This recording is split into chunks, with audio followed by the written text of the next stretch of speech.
She said she was done with our marriage like it meant nothing. I nodded once, picked up the bag I'd already packed, and walked out. She thought I'd beg. Instead, she found out what I built in silence destroyed everything she planned. My name is Bryce Prescott. I'm 42 years old. I own 5 pizza franchise locations across Central Ohio, and I was, up until recently, a married man. My wife, Scarlett, is 41. She built herself a solid career as a branding consultant, freelance mostly, but with a boutique agency partnership that brought in good money. We met in our early 20s, got married when I was 23, and had our daughter Zoe the following year. 18 years of raising that girl.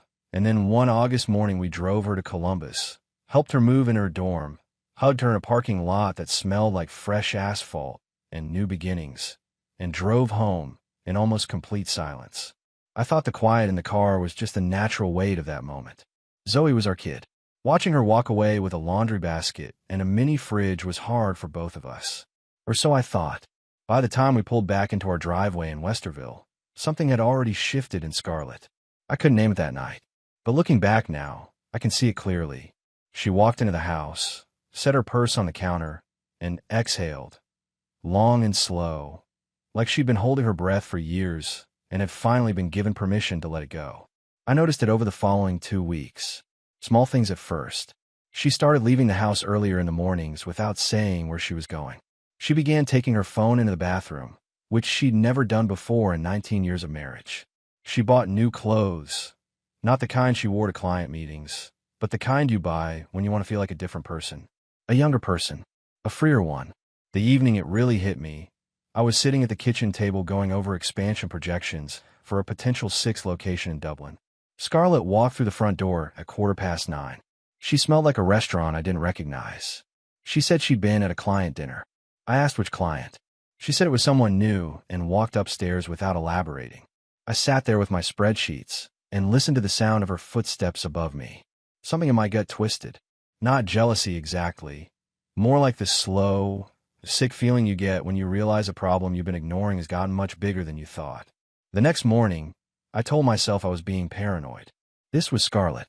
We had 19 years, a daughter, a mortgage, a life. People didn't just dismantle all of that. Not without a reason. Not without a conversation. I poured myself a cup of coffee, looked out the window at the backyard where Zoe used to run through the sprinkler every summer, and made myself a quiet promise. I was going to pay attention. Not in a paranoid, obsessive way. Just the way you pay attention when the check engine light comes on and you can't afford to ignore it anymore. That same week, I found my old laptop in the basement, the one from several years back that I'd replaced with a newer model. I'd plugged it in to pull some old franchise files I needed. While I was searching through folders, I clicked into a directory called Personal, Archive without thinking much of it. What I found there stopped me cold. Inside were draft documents. Email drafts, to be specific. One was addressed to a law office I didn't recognize, a family law practice based in Columbus. The document was dated 3 years ago. I stared at the date for a long moment, certain I was misreading it. I wasn't. It was a draft inquiry letter, asking about the process of filing for divorce in Franklin County, asking about asset division, asking what a spouse was entitled to after a long marriage in the state of Ohio. 3 years ago, Zoe had just turned 15. I was opening my 4th franchise location. Scarlett and I had gone to Myrtle Beach that summer and walked on the beach every evening. I had photographs of that trip on my phone. She was smiling in every single one. I sat down on the basement floor with that old laptop balanced on my knees, reading a letter my wife had drafted 3 years ago, while she was smiling at me on a beach, and I understood, for the first time, that I had been living inside a story that wasn't entirely true. I didn't confront her that night. I didn't confront her the next day either. I just closed the laptop, went upstairs, and started paying very close attention. Paying attention is a skill most married men let go rusty. I was no different.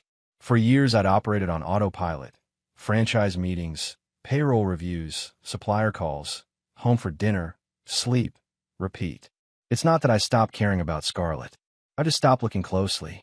And when you stop looking closely at someone, you miss the moment they stop being yours. After finding those draft emails on the old laptop, I didn't sleep well for 3 nights straight. I lay there in the dark beside her, listening to her breathe, and ran the math over and over. 3 years ago, Zoe had been 15. We'd been in Myrtle Beach. Scarlett had laughed at something I said on the pier and grabbed my arm with both hands. Had that been real? Or had I been a placeholder she hadn't yet figured out how to remove? I didn't let any of it show. That was deliberate. The moment you tip your hand, you lose leverage, and I'd spent enough years negotiating franchise agreements to understand that much. So I kept showing up to breakfast with a normal face and asking normal questions and watching. What I saw wasn't dramatic. It rarely is at first. It was the texture of things. The way Scarlett angled her phone away from me when she typed. The way she'd leave a room to take a call and come back a minute later with the kind of composed expression people practice in mirrors. She started working late at her agency too, sometimes 3 evenings a week. When I asked about the projects, her answers were technically detailed but somehow empty. The right words, none of the substance. One Thursday evening, I drove past the branding agency's building on my way back from checking on the Polaris location. The parking lot was mostly empty. Scarlett's car wasn't there. I didn't follow her. I want to be clear about that. I drove home, changed my shirt, and sat at the kitchen table with a glass of water and my own thoughts for company. That same week, Zoe called from Columbus. It was a Wednesday. She called every Sunday, so a midweek call was unusual. She sounded strange, careful, like she was picking each word before she said it. "Dad," she started, "I just want you to know I love you. Whatever's going on at home, I love you." I set down my coffee mug. "What did your mother tell you?" A pause, long enough to answer the question without words. "She called you," I said quietly. It wasn't a question. "She said you'd been distant," Zoe admitted, her voice tight. "That you were stressed about the business and taking it out on her. That things had been hard for a long time." I pressed my thumb against the side of the mug and kept my voice even. "And what do you think, Zoe?" Not what she said. "What do you think?" Another silence. Then, "I don't know what to think, Dad. That's why I called you." That was the moment I understood exactly what Scarlett was doing. She hadn't just been checking out of the marriage. She'd been building a narrative, quietly, methodically, positioning herself as the patient, suffering spouse long before any of this became official. She got to Zoe first. My daughter was in a dorm room in Columbus trying to figure out which version of her family was true, and Scarlett had made sure her version landed first. I told Zoe I loved her. I told her I wasn't going to ask her to take sides. I told her the truth would sort itself out, and that she didn't need to carry any of this while she was in school. She cried a little. So did I, after I hung up, sitting alone at that kitchen table in a house that used to feel full. The following Saturday, Scarlett told me she was going to client brunch in the short north. She left at 10, dressed in a way that had nothing to do with brunch. I noticed the necklace, a thin gold chain with a small pendant I didn't recognize. Not something I'd given her. Not something I'd ever seen before. I spent that morning at the Westerville location, walking the floor, talking to my manager Kevin, pretending to care about the weekend prep schedule. But part of my brain was running quietly in the background like a program I couldn't close. That afternoon, I called a family law attorney named Patricia Dunn. I'd gotten her name from a business associate who'd gone through an ugly divorce 2 years prior. I didn't tell her everything yet. I just asked questions. About Ohio law. About asset protection. About what a man in my position should and shouldn't do before anything became official. She asked me one question before we wrapped up the call. "Does your wife know you're calling me?" "No," I said. "Good," Patricia replied. "Keep it that way for now." I hung up and looked out the window at the street. Somewhere across town, Scarlett was at a brunch that wasn't a brunch, wearing a necklace I'd never seen before, with a story about me already loaded and aimed at our daughter. And I was done being the man who didn't look closely enough. Patricia Dunn had given me one piece of advice at the end of our first call. Document everything, and do it on paper. Not on a shared device. Not in a cloud account Scarlett could theoretically access. Paper. Old school. So I bought a plain brown notebook from a drugstore on my way home from the Polaris location one afternoon, and I started writing. Dates. Times. Observations. The necklace I hadn't given her. The evenings she came home smelling like somewhere else. The way her voice changed slightly when she was on the phone in another room. Lower, quieter, more careful. I wrote down the draft emails I'd found on the old laptop, including the date stamp. I wrote down the call with Zoe. I wrote down every inconsistency. I could remember going back several months. It wasn't obsession. It was preparation. By the 3rd week of September, I had a clearer picture. Scarlett was seeing someone. I didn't have a name yet, but the pattern was too consistent to explain away. The Thursday evenings, the Saturday brunches that ran long, the new energy she carried into the house like something she'd picked up somewhere else and couldn't quite put down before she walked through the door. I also called Patricia again, a longer conversation this time. I told her about the draft emails. She told me that in Ohio, evidence of intent to divorce wouldn't change the asset division formula significantly, but it would establish a timeline that could matter if misconduct became relevant. She asked if I had any reason to believe marital funds were being used inappropriately. I told her I'd been watching our joint accounts and hadn't noticed anything unusual yet. She told me to keep watching. That same week, I took a quiet step I hadn't planned, but that felt necessary. I called our accountant, Ray Mullen, who'd handled my franchise finances for 8 years. I asked him to run a full audit of our personal joint accounts alongside the business accounts, framing it as preparation for a possible expansion loan. Ray didn't question it. He was thorough, and within 4 days he flagged something. Over the past 14 months, there had been a series of transfers, small enough individually not to raise immediate concern, but consistent. A few hundred here, 500 there, all moving to an account Ray didn't recognize. Not one of our joint accounts. Not a business account. Something else. I thanked Ray, told him I'd follow up, and sat with that information for 2 days before calling Patricia again. The night everything shifted, Scarlett came home on a Wednesday, not one of her usual late nights, and she walked into the living room while I was sitting on the couch with a brown notebook closed on the cushion beside me. She stood in the doorway for a moment, arms loose at her sides, and looked at me the way you look at a piece of furniture you've decided to replace. "Bryce," she said evenly, "I think we need to talk." I closed the book I wasn't reading anyway and waited. "I think we've run our course." She delivered it without ceremony, without anger. Flat and final, like she was reading from a script she'd rehearsed until it no longer felt like anything. "I'm not happy. I haven't been for a long time, and I think we both know that." I looked at her for a long moment. Outside, a car passed on the street. The refrigerator hummed in the kitchen. 19 years of life, together compressed into a Wednesday evening in the living room. I nodded once. "Okay," I said. She tilted her head slightly, a flicker of something across her face. Confusion, maybe. She'd expected more. Tears, perhaps, or a fight, or the desperate negotiation of a man who didn't see it coming. What she didn't know was that I'd seen it coming for weeks. What she didn't know was the brown notebook, the attorney, the accountant's report, or the bag I'd packed and placed in the trunk of my car 3 days earlier, just in case. I stood up, picked up my keys from the side table, and walked toward the garage door. "That's it," she called after me, and for the first time that evening there was an edge in her voice. Something unsteady. I stopped with my hand on the doorframe. "You said you were done, Scarlett. I'm not going to argue with that." I turned just enough to look back at her. "You'll hear from my attorney." I walked through the garage, got in my car, and drove away without slamming a single door. 3 days later, I was in Patricia Dunn's office when my phone buzzed with a text from Scarlett. "We should talk. This isn't how I meant for this to go." I showed it to Patricia. She read it, set the phone down, and said, "She thought you'd fall apart." "I know," I replied. "She has no idea what you've already put in place." "That's correct." Patricia allowed herself a small smile. "Good. Let's keep it that way a little longer." I pocketed my phone and turned back to the documents on the desk in front of me. Outside the office window, Columbus moved through its ordinary Wednesday morning, entirely unaware that my ordinary life had just ended and that I was already building something better from the wreckage. The morning after I walked out, I woke up in a room at the Riverview Suites off I-270, a corporate extended stay place, quiet and anonymous, the kind where businessmen on long projects live out of roller bags and eat breakfast alone with their laptops. It suited me fine. I wasn't looking for comfort.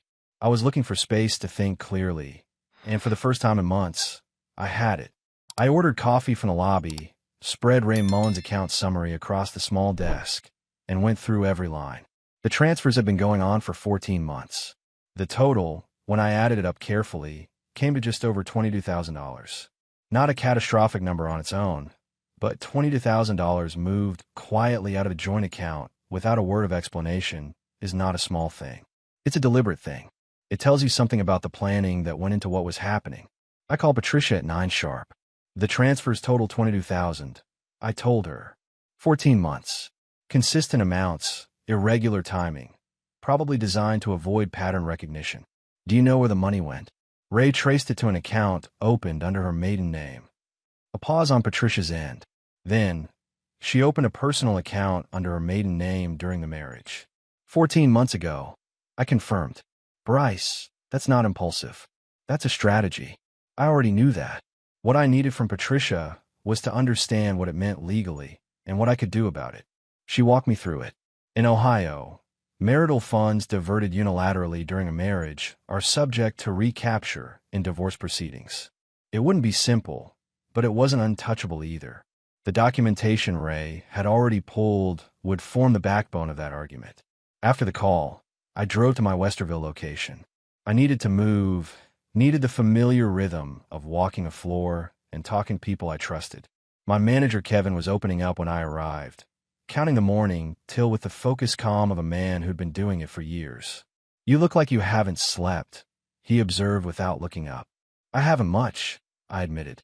I poured myself a coffee from a bag and stood at the prep counter. Kevin, if I needed to move some operational changes through quietly over the next few weeks, ownership documentation, account access, that kind of thing, could you handle the floor without me for stretches? He looked up then, read my face, said nothing for a moment. Yeah, boss. I've got it. That was enough. Later that afternoon, my phone rang with a number I recognized but hadn't expected. Scarlett's brother, a guy named Dale who I'd always gotten along with reasonably well. He was calling, I suspected, because Scarlett had sent him. Bryce, hey. His voice was careful. Look, man, I'm not trying to get in the middle of anything, but Scarlett's pretty shaken up. She says you just left without really talking. I kept my voice level. She told me she was done, Dale. I took her at her word. She said it didn't come out right.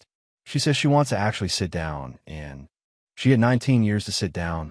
I cut in quietly. She filed away divorce attorney emails 3 years ago and never said a word to me. That's not a conversation that didn't come out right. That's a plan. Silence on his end. I'm not angry at her. I continued. I'm not going to make this ugly if she doesn't. But I'm not walking back in that house without a legal agreement in place. That part's done. Dale exhaled. Okay, I hear you. After I hung up, I sat in my car outside the franchise for a while, watching the lunchtime traffic filter in and out. A man and his teenage son walked in together, the kid holding the door open. The dad clapped him on the shoulder as they went inside. I thought about Zoe. I thought about the fact that she was 3 hours away in Columbus, trying to make sense of a phone call from her mother that had been designed to shape her before I could say a word. That was the part that sat heaviest. Not the money, not the attorney meetings, not even the necklace I hadn't given her. The fact that Scarlett had reached for our daughter first. I pulled out my phone and typed a text to Zoe. Short, nothing that put pressure on her. Thinking about you today. Call me when you want to talk. No rush, no agenda. Love you, Dad. She replied 40 minutes later with a single heart. It wasn't much, but it was something real, and right now, real was everything I was working toward. Todd Briggs and I have been friends for 14 years. We met through a mutual contact at a franchise expo in Cincinnati back when I was opening my second location, and he was selling commercial kitchen equipment. We'd watched each other's kids grow up, gone to Ohio State games together, shared beers on his back porch every summer. He was the kind of friend you assumed was just always going to be there. The kind you stop thinking about too carefully because the friendship feels permanent, like furniture. I called him the week after I moved into the Riverview Suites. We met at a sports bar in Gahanna that we'd been going to for years. Corner booth, same as always. Todd was already there when I arrived, nursing a Coke, which was unusual. He ordered Coke when he was nervous. We made small talk for about 4 minutes. Then I set my hands flat on the table and said, "Tell me what you know, Todd." He looked at his glass. "Because I've been putting this together for a few weeks now," I continued, keeping my voice quiet and even. "And I think you know more than you've let on. So I'd rather you just say it." Todd exhaled through his nose. He turned the glass in his hands. Then he started talking. He'd seen Scarlett and a man he didn't recognize at the Easton Town Center last spring. The two of them at an outdoor table, leaning close, the way people lean when they don't care who sees them. Todd had told himself it could be a client meeting. He'd told himself it wasn't his place. He'd told himself a lot of things, apparently, for about 7 months. Then he got to the part that changed everything. About 3 months ago, Scarlett had called him. She told him she knew he'd seen her. She told him she needed him to stay quiet. And she'd offered him something in exchange for that silence. Made it clear, Todd said, eyes down, that she was willing to make it worth his while. Personally, he sat across from me with his shoulders forward and his voice low, framing it carefully. She'd come on to him, he said. She'd been the aggressor. He'd been caught off guard, he said. He wanted me to understand it wasn't something he pursued. I listened to all of it. I sat completely still and listened to 14 years of friendship explain itself across a sticky bar table. I let him finish. I let him get to the end of his version of events, where he was the surprised one, the reluctant one, the one who'd been put in an impossible position by my wife. Then I stood up. I wasn't loud about it. I didn't shout, but my hand caught the edge of the table as I rose, and the whole thing lurched sideways. Glasses sliding, Todd grabbing the edge, and the sound of it cut through the noise of the bar like a gunshot. I didn't touch him. I stepped around the table and stood close enough that he pressed back against the booth cushion without thinking. His hands came up slightly. His jaw tightened. He was ready to defend himself. I raised one finger, pointed it directly at his face, looked him dead in the eye. "You," I said. That was all. One word. I held it there for 2 seconds, long enough for him to understand exactly what it meant. And then I walked out of that bar without looking back. I sat in my car in the parking lot for 10 minutes. Hands on the wheel. Engine off. The rage was there, white in total, but I knew better than to let it steer. I'd built 5 businesses. I knew what happened when you made decisions from the hottest part of your anger. You made mistakes you couldn't undo. I took out my phone and called Patricia Dunn. Told her what Todd had said. She listened carefully. "Can you be compelled to testify?" "If it comes to that," she replied. "But right now, what matters most is that you know. We'll document it. And Bryce, this changes the misconduct calculus considerably." I drove back to the hotel. I ordered food I didn't taste. I opened the brown notebook and wrote everything down while it was still precise and fresh. Todd's exact words, the date, the location, the coke he'd been drinking when he told me my best friend had kept my wife's secret in exchange for something I wouldn't name out loud. 14 years. Gone. Not with a fight. With a finger and one word. My parents live in a house outside of Granville that my father built with 2 partners in 1987. It's a solid house. Brick. Practical. The kind that's been through 35 Ohio winters without apology. My mother, Carol, is warm and instinctive. My father, Gene, is a retired civil engineer who communicates in short declarative sentences and has strong opinions about everything from concrete mix ratios to character. A week after the scene with Todd, Scarlett drove to Granville. I didn't know about it until my mother called me that evening, her voice careful and measured in the way it gets when she's working through something. "Scarlett came by today," she said. I set down the investor report I'd been reviewing. "I know." She was upset. She said you left without warning, that you'd been distant and focused on the business, and that she'd felt alone for years. A pause. "She cried, Bryce." "I'm sure she did. Your father asked her to leave. That stopped me." "What did he say?" My mother's voice carried a thread of something between pride and relief. "He let her finish. He sat there at the kitchen table and listened to everything she said. And then he stood up and said, 'My son doesn't do things without a reason. And whatever his reason is, it's enough for me.' And then he opened the front door." I didn't speak for a moment. Outside my hotel window, a car moved through the wet street, headlights sliding across the ceiling of my room. She tried to say something else. My mother added quietly. "He just held the door." I thanked my mother. I told her I'd explain everything when I could. She told me she loved me and that dinner was available any Sunday. I wanted to show up. I hung up and sat with that for a while. The image of my 71-year-old father standing at his front door, not saying another word, just holding it open. That's a particular kind of language. One Scarlett clearly hadn't anticipated. The following week, Patricia called with an update that arrived like a second round. Scarlett had retained an attorney, a man named Foster Greer, known in Columbus legal circles for aggressive pretrial filings and pressure tactics. Within 48 hours of his involvement, a motion landed on Patricia's desk claiming that I had been emotionally unavailable throughout the marriage, that Scarlett had suffered from what the filing calls sustained relational neglect, and that she was seeking, among other things, a claim against my franchise business valuations, and half of my pension contributions accumulated over 19 years of marriage. Patricia called it expected. I called it calculated. But Greer also attached something that surprised even Patricia, a signed statement from a licensed therapist claiming that Scarlett had been seeking treatment for depression and anxiety caused, in part, by conditions within the marriage. The therapist had been seeing her for 8 months. The statement was carefully worded, professionally presented, and designed to do one thing: make me look like the cause of her suffering. Patricia read the relevant section to me over the phone. When she finished, I said, 8 months ago, Zoe was still living at home, and things looked perfectly normal from the outside. She was already building this. Yes, Patricia said, which means we need an independent evaluator.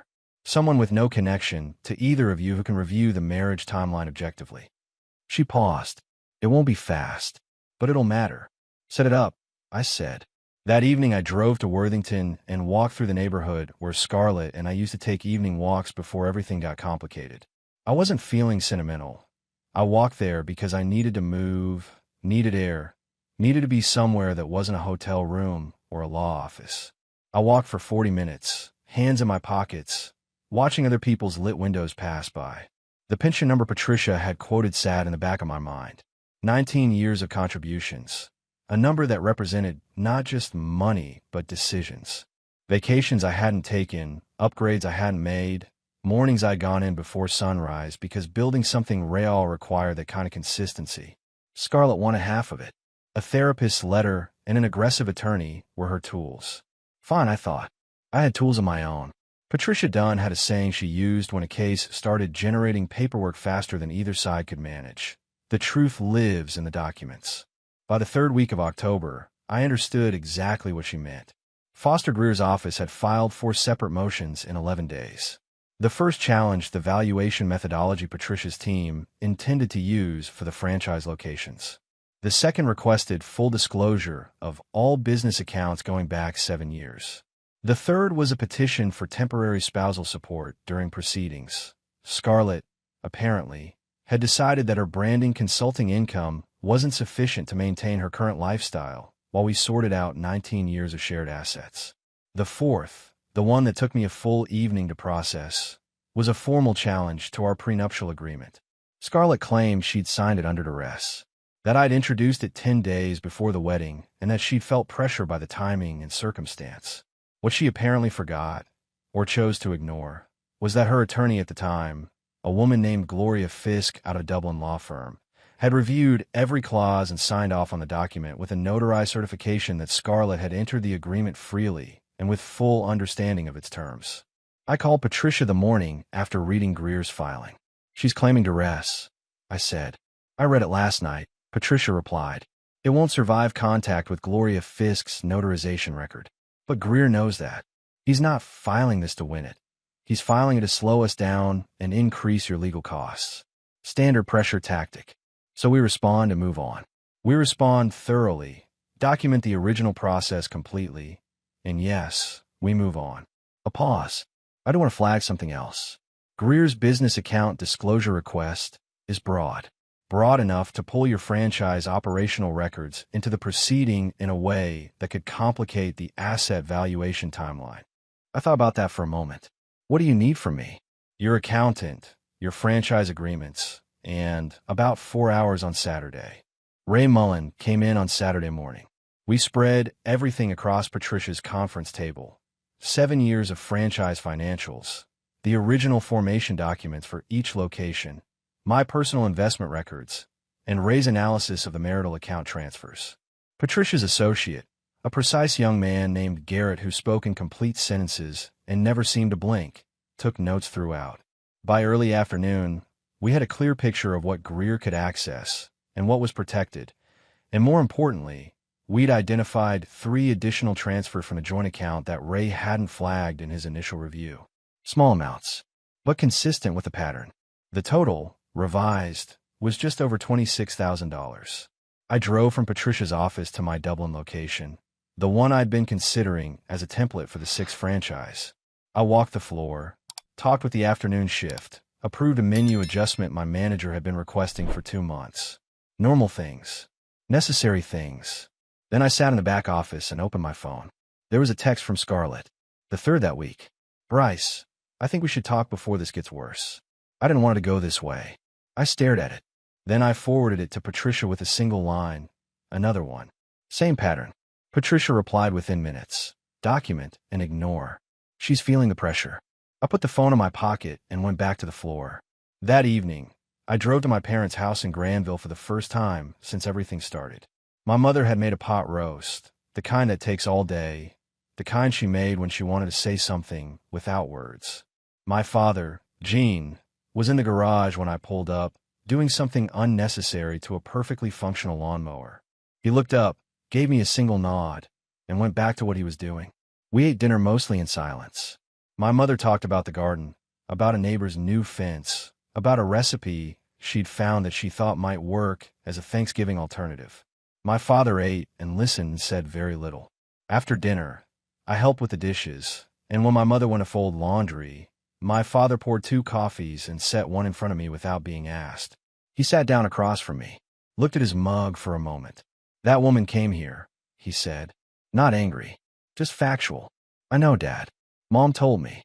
She sat in my living room and told me my son was the problem. He turned the mug in his hands. I've known you 42 years. I know what kind of man you are. I didn't say anything. I just let that sit there between us, because some things land better without a response. Gene set his mug down. You going to be all right? Yeah, I said. I'm going to be all right. He nodded once. Good. He stood up, picked up his coffee, and went back to whatever he'd been doing in the garage. That was the whole conversation. And it was exactly enough. I took 4 days off in early November.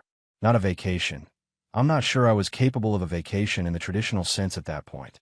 But Patricia had told me I needed to step away from the documents and the phone calls and the legal machinery for a stretch, or I was going to burn out before we got to the part that mattered. So I drove east, into the mountains. I ended up in a small town in western North Carolina called Spruce Hill, the kind of place that shows up on no one's radar, which was exactly why I chose it. A main street with a hardware store, a diner, a bookshop with a hand-lettered sign, and an inn run by a woman named Bet who handed me a key without asking anything beyond my name and how long I was staying. The first morning I woke up at 5:30 and couldn't get back to sleep. I put on a jacket and walked out into the dark. The air was cold and sharp and completely different from the recycled air of the hotel in Columbus. It had weight to it, the kind that reminds your body it's alive. I walked uphill for about 40 minutes, following a trail that a note on Betty's bulletin board had described as manageable but not trivial. By the time the sun came over the ridge, I was breathing hard and standing in light that fell across the tree line in long gold sheets. I sat on a flat rock and stayed there for almost an hour. No phone, no documents, just the sound of the wind and the occasional bird and my own breathing settling back to normal. I came back to the same spot the next 3 mornings. On the third afternoon, I was sitting on the inn's front porch with a coffee when a man settled into the chair beside me. He was perhaps 67, lean, with the weathered look of someone who'd spent years outdoors. He introduced himself as Frank Adler, retired civil engineer, he said, which made me think of my father, widower for 3 years. He came to Spruce Hill every November because his wife had loved it, and he'd made a promise to keep coming. We talked for 2 hours, not about my situation specifically. I gave him the outline without the details, and he didn't press. What Frank talked about mostly was the decade before his wife died. How he'd worked too much. How he'd mistaken building a good life for living one. How his wife had finally, in her patient and specific way, told him that security without presence was just a well-furnished absence. She wasn't complaining, Frank said, looking out of the mountains. She was describing. There's a difference. A complaining person wants you to feel bad. A describing person just wants to be understood. I turned that over. The woman I was married to, I said carefully, wasn't describing. She was already somewhere else. Frank looked at me sideways. Then that's a different problem entirely. He stood up, coffee finished. You seem like a man who knows the difference between his faults and someone else's choices. Don't let anyone talk you out of that distinction. He shook my hand and went inside. I sat on that porch until the light went entirely. Then I pulled out my phone, first time in 2 days, and found a voicemail from Zoe. She called that afternoon. Her voice was different from the last time we'd spoken. More settled, less careful. Dad, I've been thinking about everything. I want to hear your side. The whole thing. Can we talk this weekend? I love you. I listened to it twice. Then I set the phone face down on the porch railing, looked at the last of the light on the mountains, and felt something in my chest that had been wound tight for weeks release by about one full turn. Not fixed, not resolved, but moving. I called Zoe back that evening and talked to her for an hour and a half. The longest unguarded conversation we had since she left for Columbus. I didn't make Scarlett the villain. I just told her the truth. The draft emails, the transfers, the prenup challenge, the necklace I'd never bought. Zoe listened without interrupting. At the end, she was quiet for a moment. Then she said, "Why didn't you tell me sooner, Dad?" "Because I didn't want you to carry it," I admitted. "You had enough to build." She exhaled slowly. "I'm your daughter. I can carry more than you think." I drove back to Columbus the next morning with Frank Adler's words sitting quiet in the back of my mind, the mountains getting smaller in the rearview mirror, and the road ahead of me finally starting to feel like something other than a detour. Patricia Dunn scheduled the settlement conference for the second week of December. By then, Foster Greer's pressure campaign had produced exactly the results he'd intended.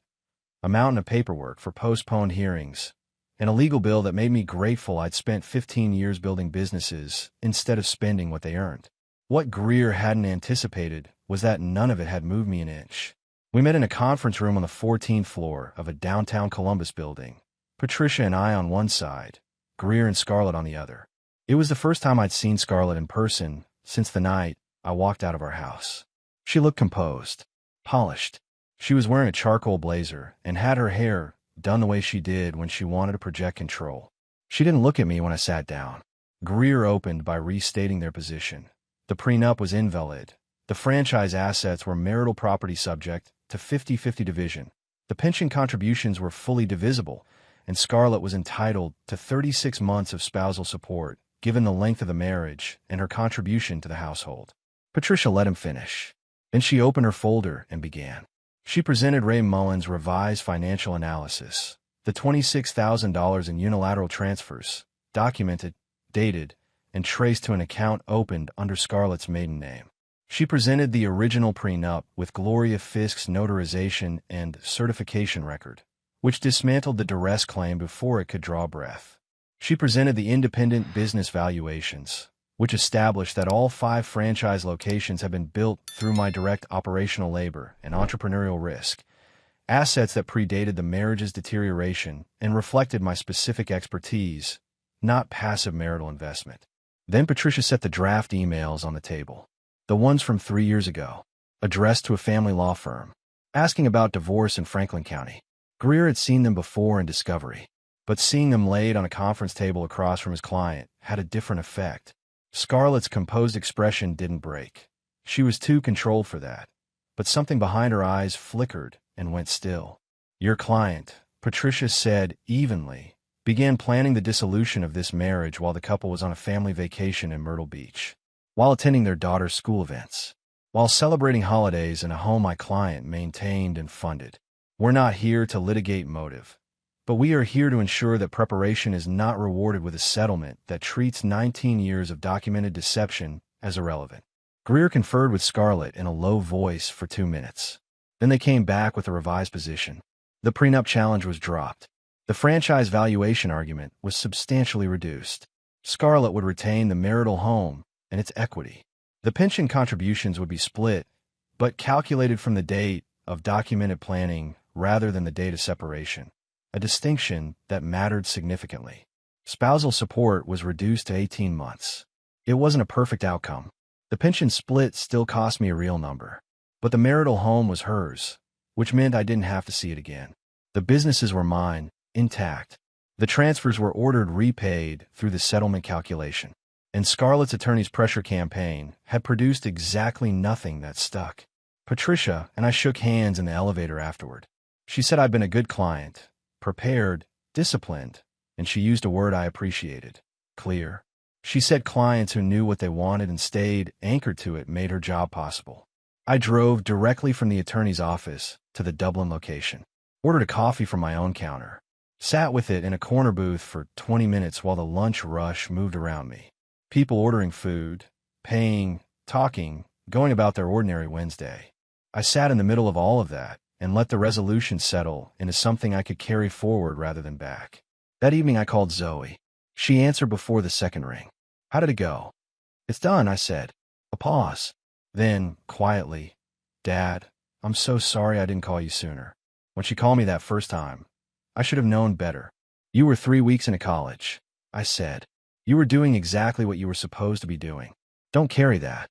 She was quiet for a moment. Then, "Can I come home for winter break? I mean, wherever you are is home." Something landed in my chest at that. Clean and solid, like a foundation being laid. "Yeah, Zoe," I said. "Come home." Zoe came back to Columbus in mid-December. I'd moved out of the Riverview Suites by then and into a 2-bedroom apartment in the short north. A neighborhood with enough life in it that the quiet, when it came, felt chosen rather than imposed. I'd furnished it simply. A good couch. A kitchen table with 4 chairs I'd probably never fill all at once. Bookshelves I was in the process of stocking again, slowly. Zoe showed up on a Friday evening with a duffel bag, a plant she'd been keeping alive in her dorm room since August, and her mother's eyes and a face that had always been entirely her own. She walked through the apartment, looked at everything without commenting, and then sat down at the kitchen table like she'd always sat there. "It's good," she said. "It feels like you." We spent that evening doing nothing important. I made dinner, something I hadn't cooked for anyone in months. And we ate at that table and talked the way we used to talk when she was in high school, and we'd stay up too late on Fridays because neither of us had anywhere to be the next morning. She told me about her roommate, her classes, a professor she decided was the best she'd ever had.